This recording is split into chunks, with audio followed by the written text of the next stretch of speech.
negatif mindset. Sebenarnya tidak perlu dijelaskan panjang ya. Pokoknya lawannya yang positif tadi ya negatif. Kan itu saja sebenarnya. Yang dilihat hal negatifnya saja, yang dibayangkan problem-problemnya saja, sehingga dia pesimis, ragu-ragu, tidak puas. Ada apa saja yang ada di pikirannya adalah kemungkinan buruknya. Ini negatif mindset. Kalau melihat apa-apa yang dilihat kemungkinan buruknya. Selamat ya, kamu bisa lulus, IP-nya tinggi. Alah, lulus IP tinggi tidak jaminan masa depan kok Pak. Gitu, guys. Selalu lihat aspek buruknya. Padahal tinggal kamu nikmati momenmu. Lulus sekarang, wisuda sekarang, membahagiakan temanmu, senang-senang foto-foto. Tapi kamu malah mikir masa depan yang suram. Ini namanya negatif mindset. Melihat apa saja dilihat negatifnya. Nanti diajak makan di angkringan, makan kayak gitu, kolesterolnya banyak. Nanti diajak makan di restoran yang bagus, yang mewah, itu biayanya besar. Pokoknya diajak apa saja dilihat negatifnya. Hidupnya tidak bisa senyum, pokoknya merengut terus tiap hari.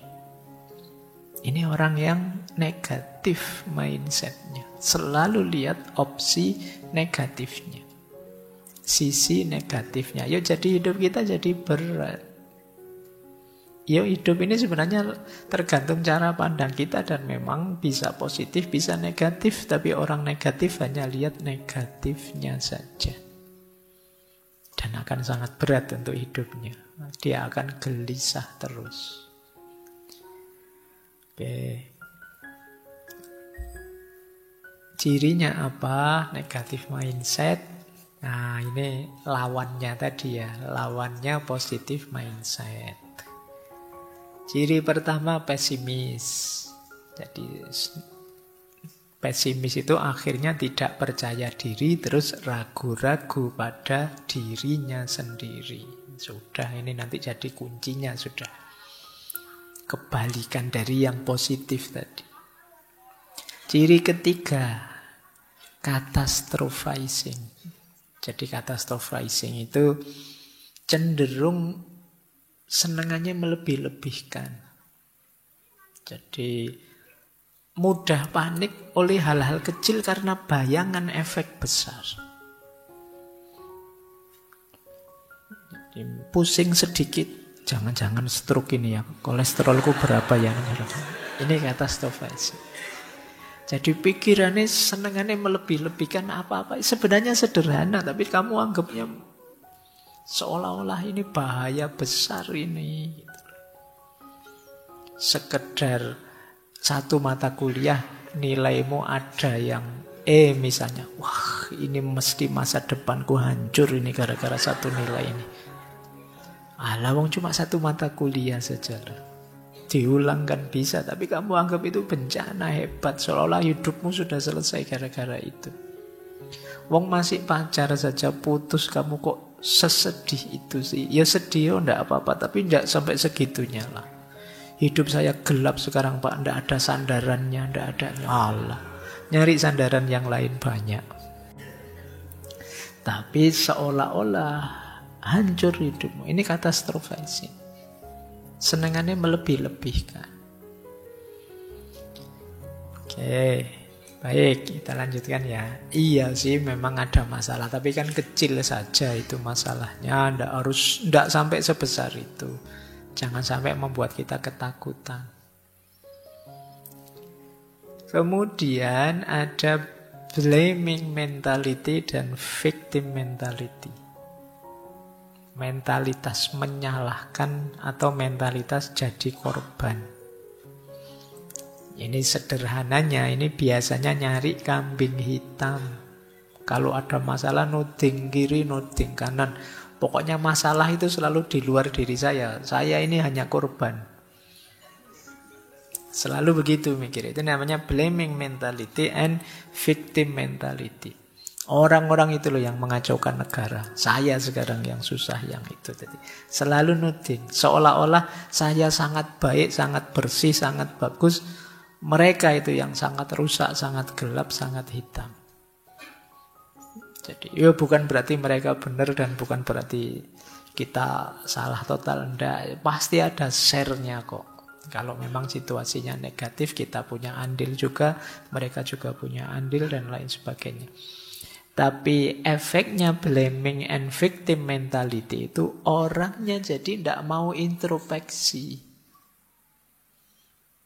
Kalau tidak mau introspeksi ya tidak ada kemungkinan perbaikan dari dirinya.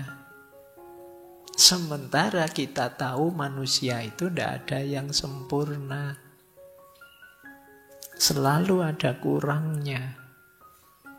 Karena itu, Pak apa ndak boleh Pak nyalain orang. Kalau orangnya memang benar salah, ya boleh saja. Tapi kamu jangan lupa dirimu sendiri. Jangan menutup mata. Kadang-kadang kita juga punya andil yang salah, yang negatif. Jadi kadang-kadang kita ketakutan sendiri, khawatir disalahkan, khawatir direndahkan. Terus kita blaming and victim mentality ini. Ya ruginya banyak mental ini, kita akan dijauhi orang. Jangan deket-deket teman itu, nanti kita jadi kambing hitamnya kalau dia ngalami apa-apa. Nanti kita yang dituding-tuding kalau dia ngalami yang negatif-negatif. Kamu kan tidak nyaman kalau punya teman tipe ini. Jadi dia yang berulah, kita yang disalahkan, dan dia yang merasa jadi korban. Sudah bagus misalnya makan kita traktir, terus perutnya mules, kita yang disalahkan. Oh kamu, saya tidak pernah semules ini gara-gara kamu traktir aja gitu. Itu blaming and victim mentality. Jadi pokoknya orang lain yang salah. Terus perfeksionis. Jadi tidak mau ada cacat sekecil apapun tentang apa saja. Ini akan sangat berat. Jadi misalnya meja ini, Pak sebenarnya saya sejak tadi tidak nyaman Pak. Meja itu harusnya lebih ke kanan 5 cm Pak. Kalau ini kan kurang tengah itu Pak. Ini orang perfeksionis sudah. Orang perfeksionis itu ya sampai level tertentu kadang-kadang bisa semacam gangguan jiwa. Dia gelisah kalau ada orang, kamu kopiahmu kok rodok miring, ya lurusin dikit gitu loh. Nggak nyaman saya lihatnya. Itu gaya-gaya orang perfeksionis. Jadi susah sekali melihat sesuatu yang tidak pas, meskipun sangat kecil, sangat sedikit. Sementara di dunia ini ya memang tidak ada yang sempurna. Dan ini akan sangat memberatkan kita. Kalau mentalnya mental perfeksionis, mengejar yang sempurna. Kan dulu pernah saya ceritakan itu ya, ada di sesi kalau tidak salah emotional quotient, ada mahasiswa yang ingin nilainya sempurna. Dia tidak mau menerima kurang sedikit saja. Jadi semua nilainya A semua. Kecuali ada satu mata kuliah yang dosen yang ngasih nilai tiba-tiba amin. Dia tidak terima dikasih nilai amin. Akhirnya pulang ke rumah, ngambil senjata, balik ke kampus, dosennya ditembak sampai tewas. Jadi ketidakmampuan dia mengelola emosi. Dia pinginnya nilainya perfect sih. Kok tidak perfect? Dia gelisah, dia takut. Ada kurang sedikit saja dia takut luar biasa. Ini negatif mindset. Baik, kita lanjutkan ya. Semoga tidak ada yang perfeksionis di sini. Biasa sajalah. Kita manusia tidak ada yang sempurna. Kan ada quotes begini. Sempurnanya manusia adalah ketika dia bisa menerima ketidaksempurnaan. Jadi kalau kalian masih belum bisa menerima ketidaksempurnaan, ya nikmatilah kegelisahanmu. Karena kalian tidak akan ketemu yang disebut kesempurnaan itu. Sehebat apapun orang, sedahsyat apapun orang. Wong kalau kata dalam Buddhisme kan ya takdir hidup ini kan penderitaan. Ada banyak hal yang kurang, ada banyak hal yang menyedihkan. Lanjut. Negatif self-talk juga jadi akarnya negatif mindset. Negatif self-talk itu apa? Ucapan kita pada diri kita yang serba negatif. Aku ini bodoh, aku ini nakal, aku ini. The negative self-talk. Aku ini memang tidak bisa apa-apa. Aku ini memang orangnya jelek terus takdirnya, aku ini. Negative self-talk. Membawa pada pikiran negatif. Kalian harus hati-hati, karena ucapanmu pada dirimu itu ucapan yang paling keras terdengar. Kalau kamu sendiri nganggap dirimu bodoh, ya seperti itulah kamu menjalani hidupmu dan melihat ke sekelilingmu. Perilakumu berarti ya perilaku orang. Kamu nganggap dirimu bodoh, ya kamu seperti perilakunya orang bodoh nanti. Hati-hati dengan self-talk pada dirimu sendiri. Caranya, Pak, self-talk saya pada diri saya apa ya? Coba kamu tanya pada dirimu, aku itu orang yang seperti apa sih? Itu kalau ada jawaban yang negatif, berarti ada self-talk yang negatif. Tapi kenyataannya ada negatifnya, Pak. Bahasakan secara positif. Ya, saya hari ini masih belum bisa A semua nilai saya. Tapi insya Allah nanti kalau saya ulang setahun lagi nilai saya A semua. Ini namanya self-talk positif. Ya, saya akui sih untuk studi saya kurang terlalu canggih. Tapi selain studi saya hebat. Main game saya hebat. Rebahan saya juara. Kalau ingin loh, tadi self talknya itu positif. Pokoknya adalah yang hebat dari saya. Gitu. Jadi tidak terlalu menjatuhkan dirinya. Nah, negatif mindset kebalikannya positif mindset. Fokus pada masalah, bukan pada solusi. Kalau diberi tawaran solusi dibantah. Karena dia selalu melihat alternatif negatifnya. Jadi kalau ada temannya usul, kalau begini bagaimana? Nanti kalau itu terus gitu. Jadi selalu kamu cari alternatif negatifnya. Gimana ya besok ke kampus? Dijemput po? Jangan dijemput nanti orang nganggapnya pacaran. Ya enggak usah. Jalan kaki saja kalau jalan kaki capek. Terus kalau kan nyusahi gitu. Jadi dikasih solusi apapun mental. Jadi dia fokus pada masalah terus. Itu kan menyusahkan orang, menyusahkan dirimu sendiri. Baik, lanjut ya. Wah, waktunya. Negatif mindset ini ada yang bilang ada beberapa akarnya. Kenapa sih Pak orang kok bisa terus jadi negatif mindsetnya? Yang pertama biasanya karena pengalaman sebelumnya. Mungkin pengalaman pahit, pengalaman negatif yang membuat dia defense, membuat dia trauma, sehingga pikirannya terus jadi serba negatif. Allah, saya serius-serius, saya baik-baik, hasilnya juga negatif. Akhirnya terus dia pesimis dan putus asa. Jadi ini pengalaman mempengaruhi pemahaman kita terhadap dunia. Kalau pengalaman itu negatif-negatif, secara pandang kita jadi negatif. Atau pengkondisian sosial budaya. Mungkin tradisi atau masyarakatnya memang cenderung mindsetnya negatif melihat hidup ini. Entah dengan cara yang seperti apa. Jadi mungkin lingkungan keluarga mengajarkan, mungkin sejak kecil banyak dikekang, banyak dilarang, banyak diancam, banyak ditakut-takuti, sehingga pikirannya jadi negatif. Stres yang kronis. Stres kronis itu stres berkepanjangan. itu membuat orang putus asa. Terus jadi negatif secara berpikirnya. Allah, saya sudah bertahun-tahun susah terus hidup saya. Mungkin memang garis hidup saya harus susah.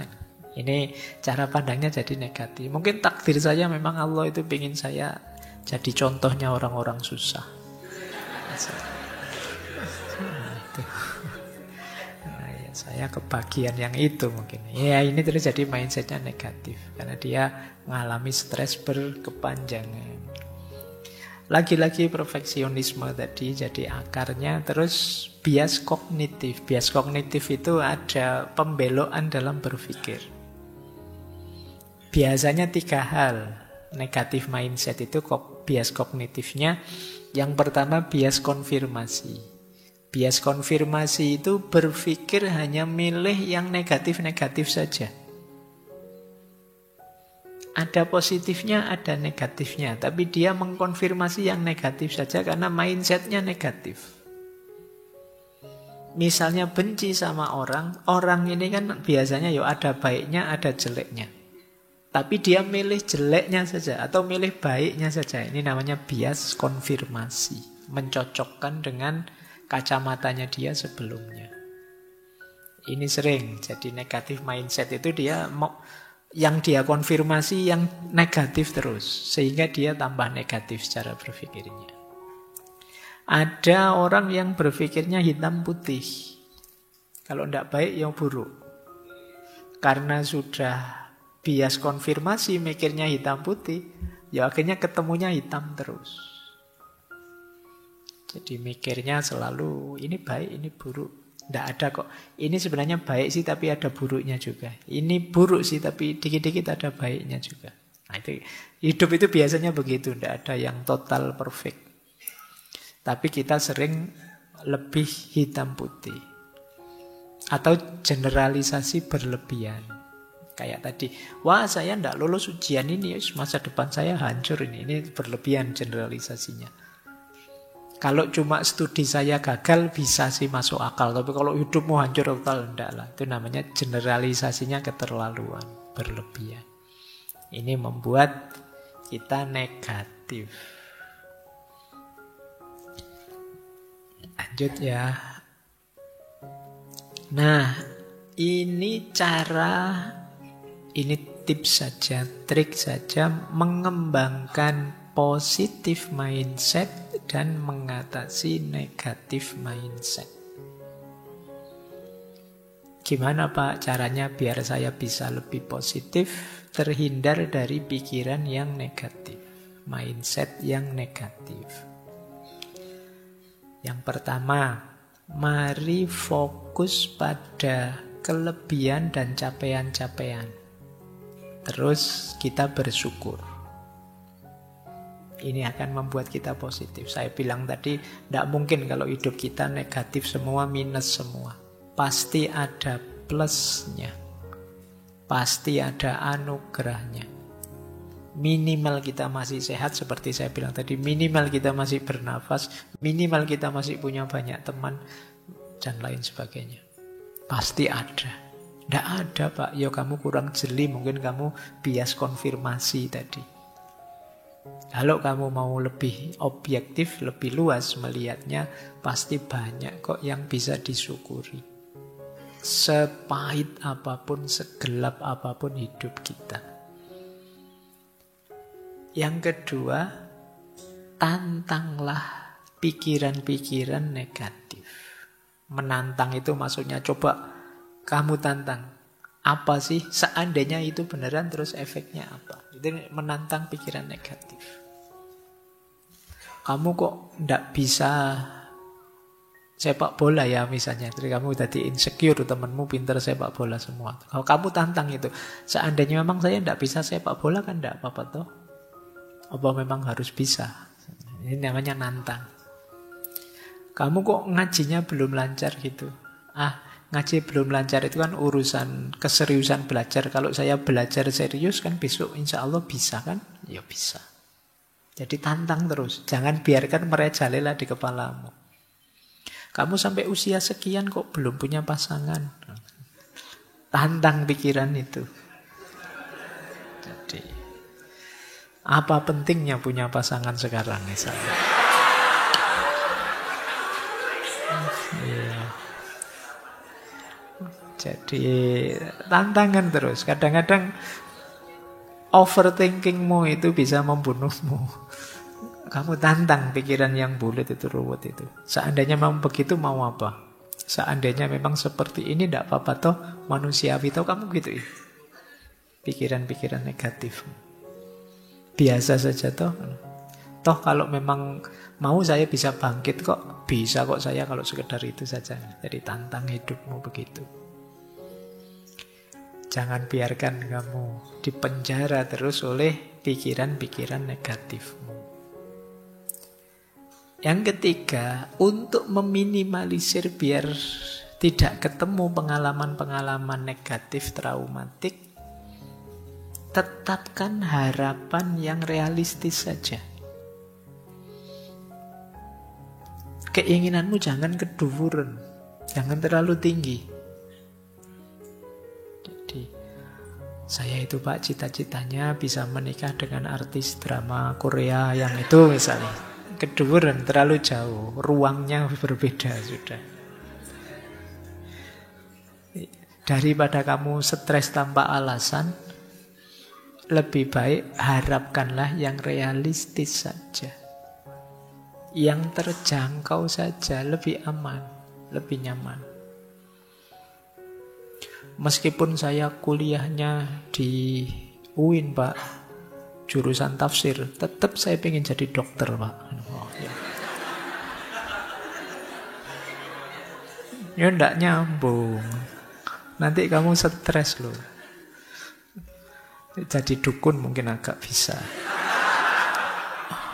Pengobatan ya, tapi dokter sulit.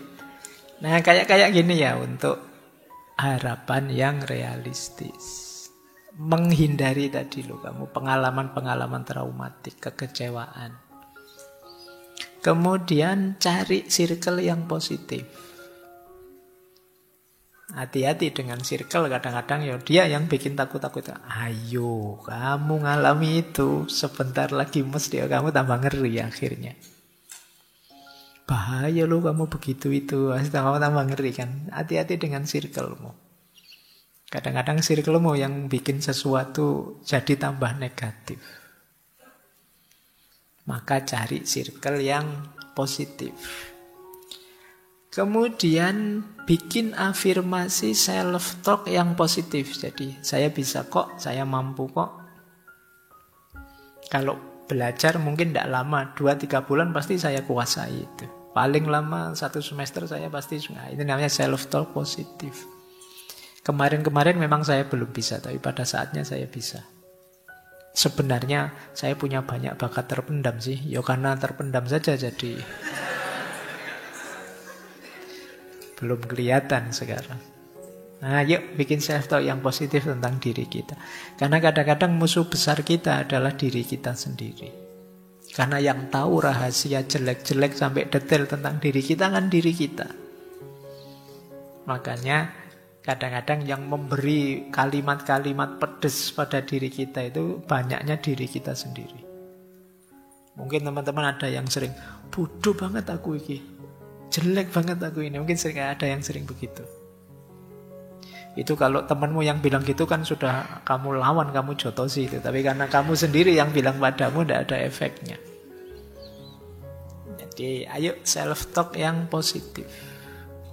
Terus self-love, cintai dirimu. Betapapun dirimu lahir dan batin itu amanat dan sekaligus anugerah dari Allah. Jaga dia sebaik mungkin yang kamu mampu. Terus jangan terlalu tegang dalam hidup, sekali-sekali rileks. Ya guyon-guyon, ya humor, ojo kaku-kaku. Jadi ya tidak 100% hidup ini harus tegang, harus serius. Ada humornya, ada rileksnya. Tapi ya tidak 100% humor dan rileks. Nanti tak bilang gini terus, wah berarti saya tidak salah toh Pak, rileks itu. Iya tidak rileks 100% juga. Jadi rileks itu ya cemilannya, ya di menu utamanya hidupmu ya kamu serius. Tapi ya jangan menu utama terus, nanti capek. Jadi guyon biasa, jadi tidak apa-apa. Biar kalau di medsos itu kan sering orang tidak bisa guyon, wah kayak kanebo kering kamu tidak bisa. Kaku, tidak bisa dianu. Kamu juga kan tidak nyaman kalau deket temen, tidak bisa diajak guyon, tidak bisa diajak. Jadi biar tetap positif. Karena bahkan kalau menurut Rasulullah senyum saja sedekah, apalagi menggembirakan. Dulu kita pernah belajar akhlak menurut Imam Ghazali itu, di antara cirinya orang yang akhlaknya luar biasa, yang pertama dia sendiri gembira, yang kedua dia bisa menggembirakan orang lain. Jadi orang yang bisa menggembirakan orang lain itu di antara ciri kemungkinan orang ini karakternya baik. Sehingga kalau dia datang, orang senang, gembira dengan kedatangannya, bukan malah tegang, bukan malah bubar. Wah, teman ini datang, bubar, aku minggir, nanti mesti sebentar lagi tausiahnya keluar, mesti ini, wah, nanti. Ya, mungkin ada teman-teman, hati-hati juga dengan circle-mu. Jadi, ayo santai, tapi juga jangan sepenuhnya santai, jangan 100% santai. Cemilannya itu. Kemudian alihkan fokus dari masalah ke solusi. Dan yang terakhir, belajar hal-hal yang baru. Kenapa belajar hal-hal yang baru? Kalau kalian nambah skill, nambah kemampuan, nambah bisa ini, nambah bisa itu biasanya nambah percaya dirimu. Coba saja, misalnya kalian yang muslim misalnya, apa ya Pak, berat ya berlatih ini itu. Sekedar kalian hafal surat Yasin atau kalian nambah juz 30, nambah surat ini, surat itu ada kebanggaan sendiri. Pak, kemarin saya tidak hafal surat Al-Mulk, sekarang hafal Pak. Ya lumayan, ada percaya dirimu meningkat. Dalam banyak aspek kalian boleh nambah skill. Wah, kemarin saya tidak bisa masak ini, sekarang bisa. Semakin nambah skill baru, semakin percaya dirimu meningkat. Kalian boleh bikin kurikulum untuk dirimu sendiri. Semester ini Pak, saya ingin mampu ini, bisa itu. Semester depan saya ingin bisa ini, bisa itu. Akan meningkatkan kualitas dirimu dan meningkatkan mindset positifmu. Baik, itu positif dan negatif.